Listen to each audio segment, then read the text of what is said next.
जो कि आगामी परीक्षाओं के लिए ये बहुत ही महत्वपूर्ण होगा। तो आइए देखते हैं। पहला प्रश्न है कि हिंदी साहित्य के आरंभिक काल को आचार्य रामचंद्र शुक्ल ने क्या कहा है?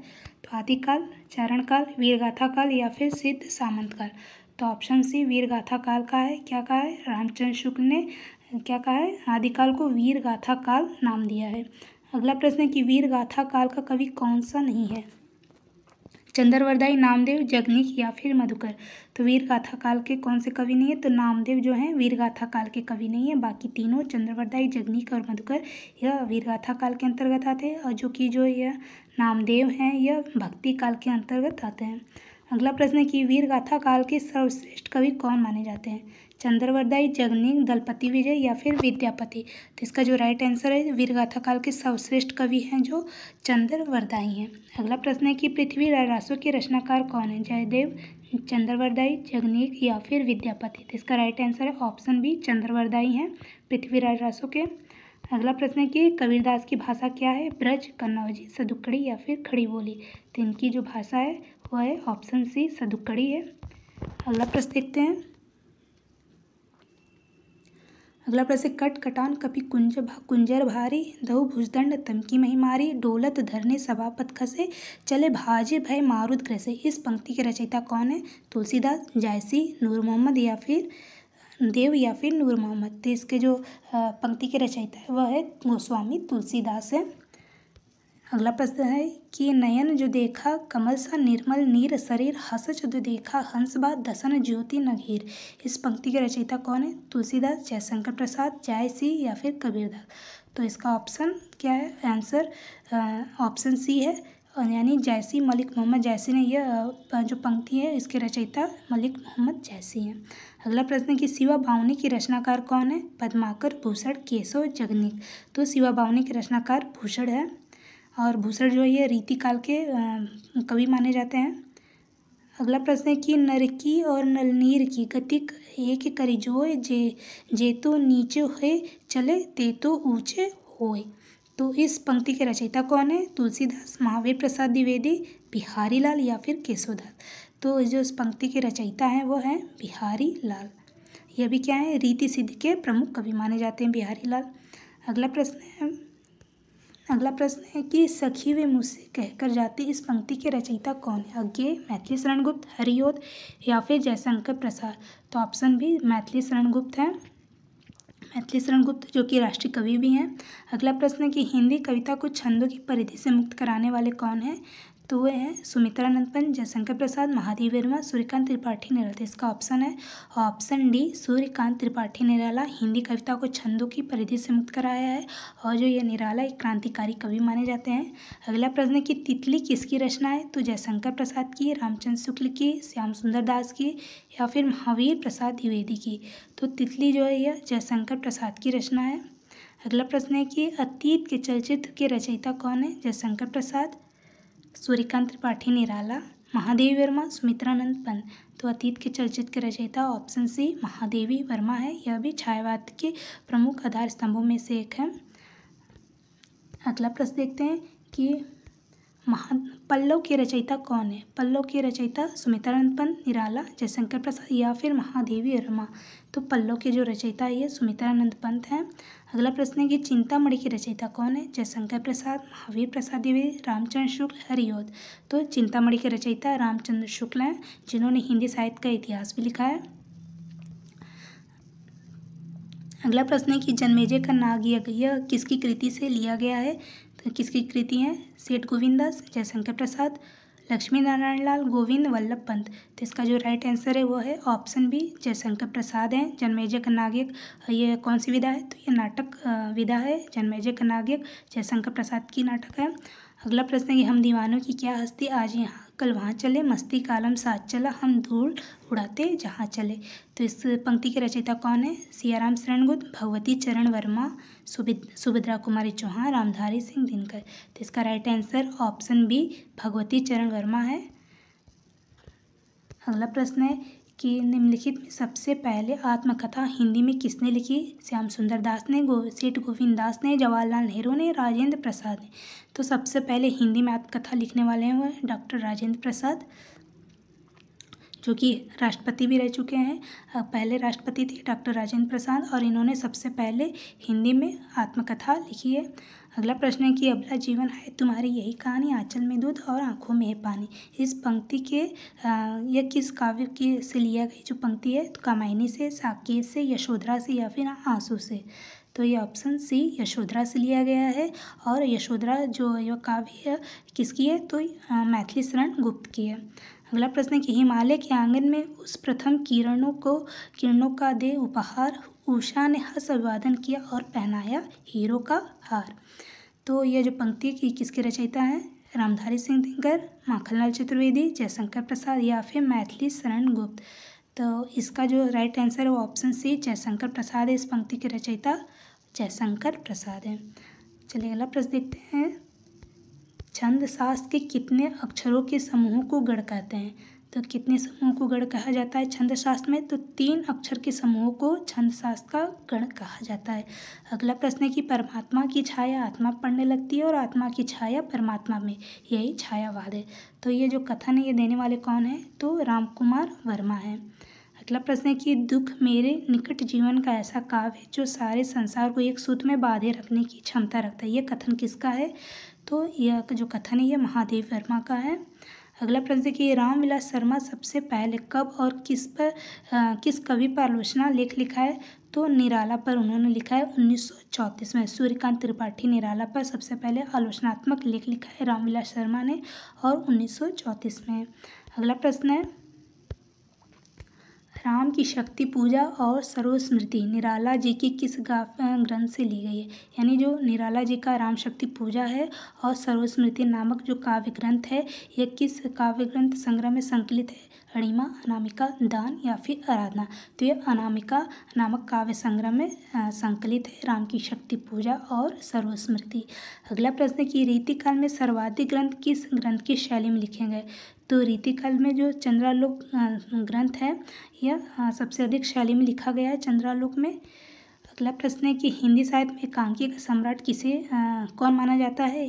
तो इसका जो राइट आंसर है ऑप्शन बी रामकुमार वर्मा जो है हिंदी साहित्य में एकांकी का सम्राट माने जाते हैं, रामकुमार वर्मा। और इन्होंने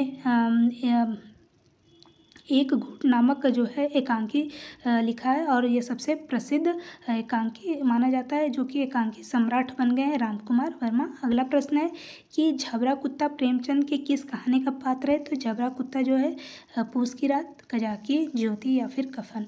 तो ये जो पूस की रात है ये प्रेमचंद की कहानी का पात्र है। अगला प्रश्न देखते हैं कि निम्नलिखित किस कवि का जीवन काल 1908 से लेकर के 1974 तक है? तो ये रामधारी सिंह दिनकर हैं। इनका जीवन काल 1908 से 1974 में, 1908 में इनका जन्म हुआ और 74 में इनकी मृत्यु हुई। अगला प्रश्न है कि यथार्थवाद और छायावाद के निबंध के रचयिता कौन है? तो जयशंकर प्रसाद है। यथार्थ और छायावाद के रचयिता जयशंकर प्रसाद हैं। अगला प्रश्न है कि कैदी और कोकिला किसकी रचना है? तो ये माखनलाल चतुर्वेदी की रचना है कैदी और कोकिला।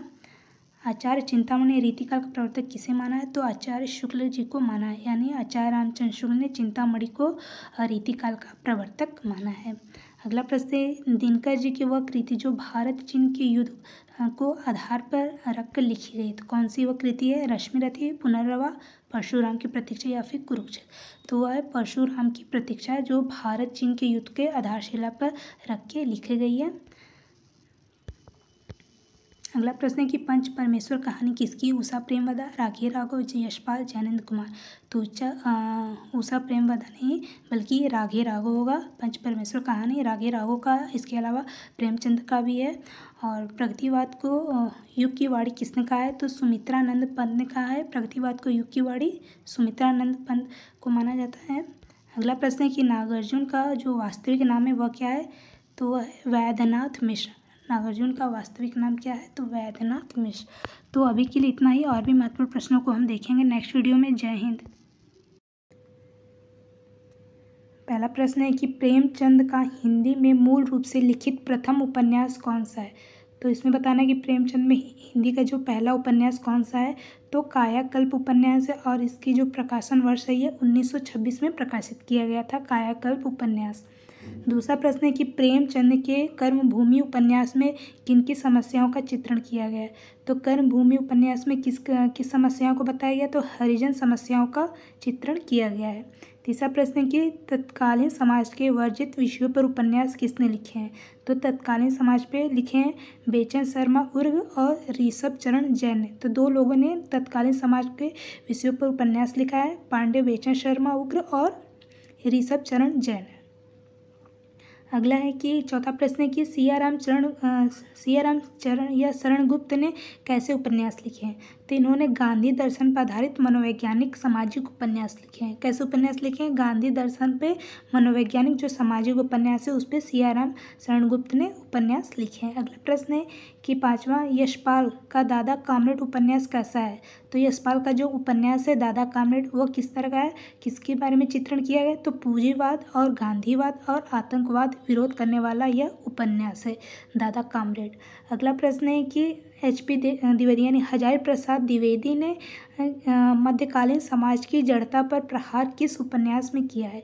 तो बाणभट्ट की आत्मकथा नामक उपन्यास पर क्या किया है, मध्यकालीन समाज की जड़ता पर उन्होंने प्रहार किया है। बाणभट्ट की आत्मकथा ये क्या है, कौन सी विधा है, तो उपन्यास है। चलिए अगला प्रश्न देखते हैं कि हजारी प्रसाद द्विवेदी ने किस उपन्यास की कथा प्रबंध पर चिंतामणि से ली है।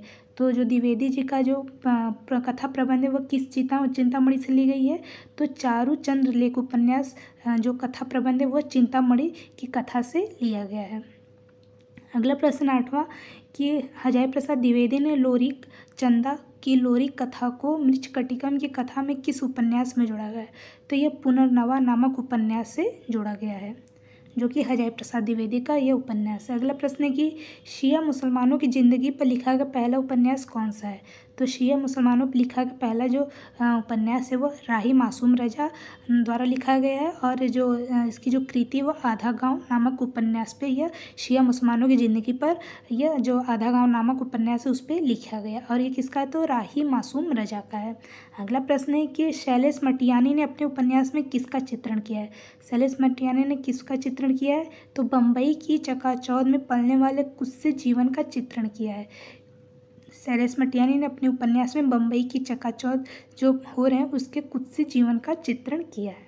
अगला प्रश्न 11वां कि उषा प्रेमवदा द्वारा लिखी गई वापसी कहानी में क्या दर्शाया गया है। तो पहला प्रश्न ये है कि उषा प्रेमवदा ने कौन सी कहानी लिखी है, तो वापसी। इसमें क्या बताया गया है, तो वापसी कहानी में ये बताया गया है कि सेवानिवृत्त होकर यानी जो रिटायर होकर के व्यक्ति किस तरह से अपने परिवार में फालतू हो जाते, तो यह वापसी कहानी में यह कहानी दर्शाया गया है।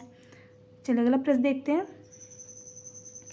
12वां प्रश्न है कि राजनीतिक सांस्कृतिक पृष्ठभूमि पर किस उपन्यास की रचना हुई है। तो राजनीतिक सांस्कृतिक पृष्ठभूमि पर झूठा सच उपन्यास पर इसका चित्रण किया गया है, और यह झूठा सच किसका है, यशपाल का द्वारा यह उपन्यास रचा गया। अगला प्रश्न है कि बदलते हुए पारिवारिक वातावरण के संदर्भ में बुजुर्गों की स्थिति का चित्रण करने वाली कहानी कौन सी है। तो कौन सी कहानी हो सकती है, पारिवारिक वातावरण के बुजुर्ग स्थिति का चित्रण, तो भीष्म साहनीकृत है चीफ की दावत द्वारा यह जो है बुजुर्गों की स्थिति का इसमें बताया गया है, किसमें, चीफ की दावत में। अगला प्रश्न है कि भारत विभाजन की पृष्ठभूमि में शरणार्थी समस्या से संबंधित कौन सी कहानी है। तो कमलेश्वर द्वारा रचा गया भटके हुए लोग नामक कहानी है, भारत विभाजन की पृष्ठभूमि पर यह कहानी रचा गया है। अगला प्रश्न है कि जैनेन्द्र को मानव जीवन दर्शन का सबसे बड़ा कहानीकार किसने माना है। तो जैनेन्द्र को मानव जीवन का सबसे बड़ा जो कहानीकार किसने माना है, तो डॉक्टर लक्ष्मी नारायण लाल ने जैनेन्द्र को मानव जीवन का सबसे बड़ा क्या माना है, कहानीकार माना है। अगला प्रश्न है कि नई कहानी की विशेष उपलब्धि किसमें रही है। तो नई कहानी की जो विशेष उपलब्धि वो बदलते सामाजिक पारिवारिक रिश्तों के चित्रण में राजस्थानी परिवेश में प्रेम की निगूढ़ अभिव्यक्ति के बारे में बताया गया है। नई कहानी का इसमें यह विशेषता बताई गई है कि जो सामाजिक पारिवारिक को जो चित्रण किया गया वो राजस्थानी जो परिवेश से पर्यावरण है उसका जो प्रेम निगूढ़ है वो किस तरह से प्रकट किया गया है। चलिए अगला प्रश्न देखते हैं कि 17वां प्रश्न है कि हिंदी की उल्लेखनीय कहानियों में कौन सी कहानी है। तो हिंदी की उल्लेखनीय कहानियों में राघे राघव द्वारा कृत रचना है जो गदल उल्लेखनीय कहानियों में से एक है। अगला प्रश्न है कि नई कहानी की शुरुआत किसने मानी जाती है, यानी किसने की है नई कहानी की शुरुआत। तो डॉक्टर नामवर सिंह ने निर्मल वर्मा की परिंदे कहानी से मानी है। डॉक्टर नामवर सिंह ने किसकी कहानी से मानी, तो निर्मल वर्मा की परिंदे कहानी से नई कहानी की शुरुआत मानी है। अगला प्रश्न है कि नई कहानी को प्रतिष्ठा दिलाने में किसकी भूमिका सबसे अधिक उल्लेखनीय है, तो नई कहानी के प्रतीक हैं, संपादक हैं पत्रिका, वो भैरवनाथ गुप्त की संपादकीय भूमिका सबसे अधिक रही है, भैरवनाथ गुप्त। अगला प्रश्न है कि 20वां हिंदी का सर्वप्रथम जीवन चरितात्मक उपन्यास कौन सा है, तो झांसी की रानी उपन्यास है। हिंदी का सर्वप्रथम जीवन का चरितात्मक उपन्यास झांसी की रानी, और झांसी की रानी किसने लिखी है, तो सुभद्रा कुमारी चौहान ने।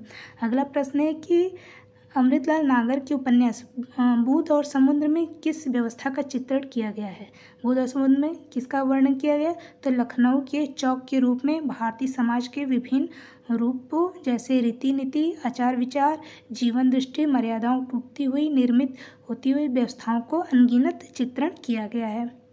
चलिए अगला प्रश्न है कि सामाजिक कुरीतियों का शिकार बनी नारी की दयनीय स्थिति किसके उपन्यास के बारे में बात की गई है, तो ये कौशिक जी के भिखारिणी उपन्यास के बारे में सामाजिक कुरीतियों पर प्रहार किया गया। अगला प्रश्न है कि हिंदी में आलोचना का जनक किसे माना जाता है, तो हिंदी में आलोचना का जनक है भारतेंदु बाबू हरिश्चंद्र को माना जाता है।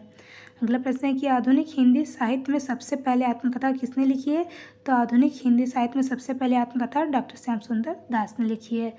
25वां प्रश्न है कि डॉक्टर शिवदान सिंह चौहान का पहला रिपोर्टाज कब प्रकाशित हुआ था, तो शिवदान सिंह का पहला रिपोर्टाज है वो लक्ष्मीपुरा रूपाब पत्रिका में प्रकाशित हुआ था, और यह 1938 में पत्रिका प्रकाशित हुआ था, लक्ष्मीपुरा रूपाब।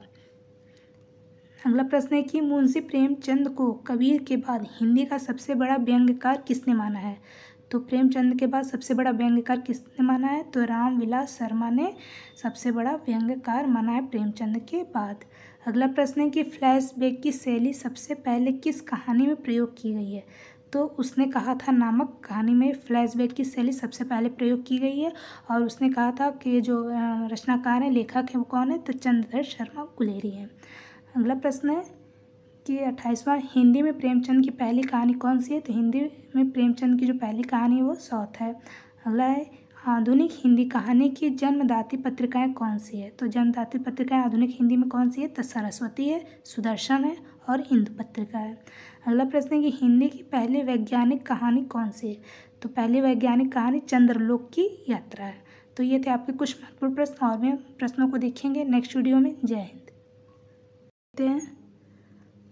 पहला प्रश्न है कि तोड़ने ही होंगे मठ और गढ़ सब, ये पंक्ति किसकी है, तो ये जो पंक्ति है मुक्तिबोध से ली गई है, और इनका जो पूरा नाम है गजानन माधव मुक्तिबोध, और ये तार सप्तक के पहले कवि भी रह चुके हैं।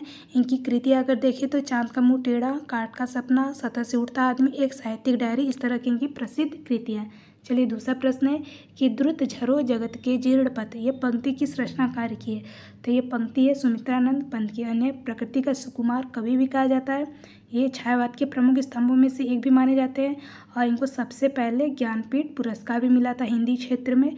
किस पे मिला था, तो चिदम्बरा पर 1968 में 68 में इनको ज्ञानपीठ पुरस्कार मिला था, और इनको नंद दुलारे वाजपेयी जो हैं सुमित्रानंद पंत को प्रथम प्रवर्तक मानते हैं। चलिए तीसरा प्रश्न है कि उत्तर प्रियदर्शी किसका गीति नाट्य है, तो ये जो गीति नाट्य है ये अज्ञेय का है, और अज्ञेय का पूरा नाम है सच्चिदानंद हिरानंद वात्स्यायन अज्ञेय, और ये प्रयोगवाद के और तार सप्तक के प्रवर्तक भी माने जाते हैं।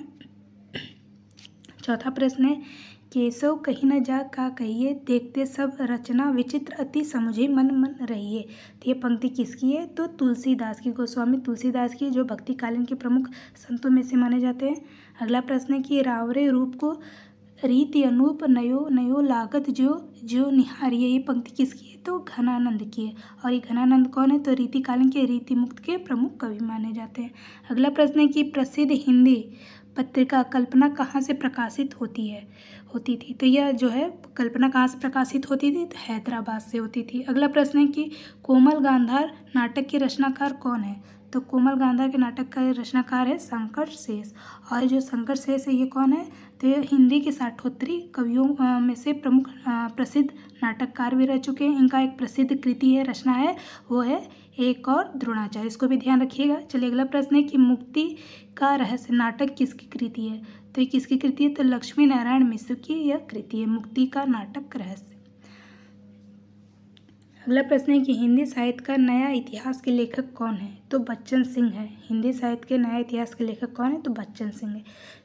10वां प्रश्न है कि हिंदी साहित्य का वैज्ञानिक इतिहास किसकी कृति है? तो किसकी है? तो गणपति चंद्र गुप्त की हिंदी साहित्य का वैज्ञानिक इतिहास कृति मानी गई है। अगला प्रश्न है हिंदी साहित्य के आलोचनात्मक इतिहास के रचनाकार कौन है? तो डॉक्टर राम कुमार वर्मा जो है हिंदी साहित्य के आलोचनात्मक इतिहास के रचनाकार हैं। अगला है कि हिंदी साहित्य की संवेदना का विकास किसकी रचना है? तो राम स्वरूप चतुर्वेदी का हिंदी साहित्य की संवेदना का विकास किया है। अगला है कि कवि कुछ ऐसी तान सुनाओ जिससे उथल पुथल मच जाए। यह पंक्ति किसकी है? तो बालकृष्ण शर्मा नवीन की, और इनकी एक प्रसिद्ध कृति है उर्मिला नामक, इनकी एक प्रसिद्ध कृति भी है नवीन की। अगला प्रश्न है कि माधवाचार्य किस संप्रदाय के संस्थापक थे? तो ये द्वैतवाद के माधवाचार्य संप्रदाय के संस्थापक थे। अगला प्रश्न है कि 15वां है किन रचनाकारों की भाषा को संधा भाषा कहा गया है? तो बौद्ध सिद्धों की रचनाकारों की भाषा को संधा भाषा कहा गया है। क्या है? बौद्ध सिद्ध। अगला प्रश्न है धिक जीवन जो पाता आया विरोधिया की पंक्ति किसकी है? तो ये सूर्यकांत त्रिपाठी निराला की पंक्ति है, और किससे ली गई? तो तुलसीदास नामक कृति से यह लिया गया। धिक जीवन जो पाता आया ही विरोध। अगला प्रश्न है कि दुखुआ में कासे कहूँ मोरी सजनी, यह जो पंक्ति है किस कहानीकार की है? तो चतुरसेन शास्त्री का है। ये जो कहानी कृति है ये किसका है? तो चतुरसेन शास्त्री का। अगला प्रश्न है कि मधु गुनगुना कर रह जाता किसकी पंक्ति है? तो यह जयशंकर प्रसाद की कृति है, जो क्या है? छायावाद के प्रवर्तक माने जाते हैं। अगला प्रश्न है कि 19वां प्रश्न है कि मर्द साठे पर पाठे होते, यह जो उक्ति है किसने कही है? तो प्रेमचंद ने यह उक्ति कही है। अगला प्रश्न है कि ये उपमान मैले हो गई, ये पंक्ति किसकी है? तो यह पंक्ति जो है अज्ञेय है, और इनका पूरा नाम सच्चिदानंद हीरानंद वात्स्यायन अज्ञेय, और इन्होंने तार सप्तक का सबसे पहले प्रवर्तक भी माने जाते हैं, और 1943 में इन्होंने तार सप्तक का संपादन किया था। अगला प्रश्न देखते हैं 21वां प्रश्न है कि हम राज्य लिए मरते हैं, किसका ये पंक्ति है? तो ये मैथिली शरण गुप्त का है, और मैथिली शरण गुप्त के राष्ट्रीय कवि माने जाते हैं। और राष्ट्रीय कवि सबसे पहले इन्होंने किससे संबोधित किया था? तो महात्मा गांधी ने इनको और राष्ट्रीय कवि मैथिली शरण गुप्त को संबोधित किया था। अगला प्रश्न है कि हिंदी व्याकरण किसकी रचना है? तो हिंदी व्याकरण किसकी रचना है? तो कामता प्रसाद गुरु की हिंदी व्याकरण रचना है। अगला है कि हिंदी शब्दानुशासन किसने लिखी है? तो किशोरी दास वाजपेयी ने हिंदी शब्दानुशासन सर्वप्रथम लिखी है। अगला प्रश्न है कि हिंदी भाषा का जो उद्भव और विकास किसकी रचना है? तो उदय नारायण तिवारी का हिंदी भाषा का उद्भव और विकास नामक रचना है। अगला है देवी दीन मुंशी प्रेमचंद के किस उपन्यास का पात्र है? तो गबन जो उपन्यास है उसमें देवी दीन मुंशी प्रेमचंद का ये प्रमुख पात्र है। अगला प्रश्न है कि प्रैक्टिकल क्रिटिसिज्म किसका ग्रंथ है? तो रिचर्ड्स का ग्रंथ है। अगला प्रश्न है कि सेक्रेड वुड किसकी रचना है? तो T.S. एलियट, ये पाश्चात्य भारतीय साहित्यकार रह चुके हैं। तो ये सेक्रेड वुड किसका है? तो T.S. एलियट का है। अगला प्रश्न है कि लिरिकल बैलेट्स किसने लिखा है? तो ये भी विलियम वर्ड्सवर्थ हैं। ये सब कौन है? T.S. Elliott, William Wordsworth, Richards, ये सब पाश्चात्य भारतीय साहित्यकार हैं। अगला प्रश्न है कि पायोटिक्स किसकी कृति है? तो यह अरस्तु की कृति है पायोटिक्स। अगला प्रश्न है कि जात पात पूछे नहीं कोई, यह पंक्ति किसकी है? तो रामानंद की यह पंक्ति है। अगला प्रश्न है कि प्रेम प्रेम तो होए प्रेम तो पार ही पाइए, यह पंक्ति किसकी है? तो यह पंक्ति जो है सूरदास की है। अगला है आधुनिक काल में गद्य का आविर्भाव सबसे प्रधान घटना किसका कथन है? ये जो कथन दिया है आधुनिक काल में गद्य का आविर्भाव सबसे प्रधान है, यह किसका कथन है? तो आचार्य रामचंद्र शुक्ल का यह कथन है। यह उक्ति है कि आधुनिक काल में गद्य का आविर्भाव सबसे प्रधान घटना है। अगला है अब व्यक्ति के सारे खतरे उठाने ही होंगे, यह जो उक्ति है यह कथन किसका है? तो यह भी मुक्ति बोध का है कि अब व्यक्ति के सारे खतरे उठाने ही होंगे। अगला प्रश्न है कि सबने भी अलग अलग संगीत सुना, किसकी पंक्ति है? तो यह जो है पंक्ति है यह उक्ति है कथन है, तो यह अज्ञेय का है। अगला प्रश्न है कि प्रिय के हाथ लगाए जागी ऐसी में सो गई अभागी, किसकी उक्ति है? तो यह निराला की पंक्ति है। अगला प्रश्न है कि अंतिम अरण्य किसका उपन्यास है? तो यह निर्मल वर्मा का अंतिम अरण्य नामक उपन्यास है। 37वां प्रश्न है कि विश्वबाहु परशुराम किसका उपन्यास है? तो यह है विशंभर नाथ उपाध्याय का विश्वबाहु परशुराम नामक उपन्यास है। अगला है कि शीलवती सुरेंद्र वर्मा की किस नाटक की पात्र है? शीलवती तो यह है सूर्य की पहली किरण से सूर्य की अंतिम किरण तक शीलवती है जो नाटक है, यह प्रमुख पात्र है। अगला प्रश्न है कि मानव मूल्य और साहित्य किसकी कृति है? तो ये धर्मवीर भारती की मानव मूल्य और साहित्य कृति है। अगला प्रश्न है कि बिहारी सस्सई नामक ग्रंथ के रचयिता कौन है? तो पद्म सिंह शर्मा है बिहारी सस्सई नामक ग्रंथ के रचयिता। चलिए अगला प्रश्न है 41वां है कि देव और बिहारी किसकी कृति है? तो देव और बिहारी किसकी कृति है? तो कृष्ण बिहारी मिश्र की यह कृति है। 42वां प्रश्न है कि बिहारी और देव किसकी रचना है? तो लाला भगवान दीन की यह बिहारी देव नामक रचना है लाला भगवान दीन की। अगला है नैया बीच नदिया डूबती जाए, यह उक्ति किसकी है? तो कबीरदास की यह उक्ति है, नैया बीच नदिया डूबती जाए। अगला है कि माध्यम किस संस्थान की पत्रिका रह चुकी है? तो माध्यम किस संस्थान की पत्रिका है? तो हिंदी साहित्य सम्मेलन की यह माध्यम पत्रिका रह चुकी है। अगला प्रश्न है 45वां, इलाहाबाद से प्रकाशित कादम्बरी पत्रिका के प्रथम संपादक कौन थे? तो कौन रह चुके हैं? तो बालकृष्ण राव इलाहाबाद से प्रथम प्रकाशित कादम्बरी पत्रिका नामक थी, इसके जो पहले संपादक थे वो थे बालकृष्ण राव। अगला है कि पासंग नामक कहानी संग्रह के रचनाकार कौन है? तो मेहरुन्निसा परवेज है, पासंग नामक कहानी के रचनाकार है मेहरुन्निसा परवेज। अगला प्रश्न है कि जंगल का जादू तिल तिल नामक कहानी संग्रह के रचनाकार कौन है? तो ये कहानी है जंगल का जादू तिल तिल, तो इसके रचनाकार हैं प्रत्यक्षा। अगला प्रश्न है कि दुखम सुखम उपन्यास की लेखिका कौन है? तो दुखम सुखम उपन्यास की लेखिका है ममता कालिया। अगला प्रश्न है संसद से सड़क तक कविता के संग्रह के रचनाकार कौन है? तो यह धूमिल सुदामा पांडे धूमिल इनका पूरा नाम है। संसद से सड़क तक इन किसकी रचना है? तो धूमिल की, इनके और सारी भी रचनाएं हैं। अगला प्रश्न है कि बीजत कब देखो इन नैना पंक्ति यह जो है किस भक्तिकालीन कवि की है? तो यह जो पंक्ति है श्री भट्ट की है। तो ये थे कुछ आपके महत्वपूर्ण प्रश्न, और भी प्रश्नों को हम लेकर आएंगे। तब तक के लिए जय हिंद।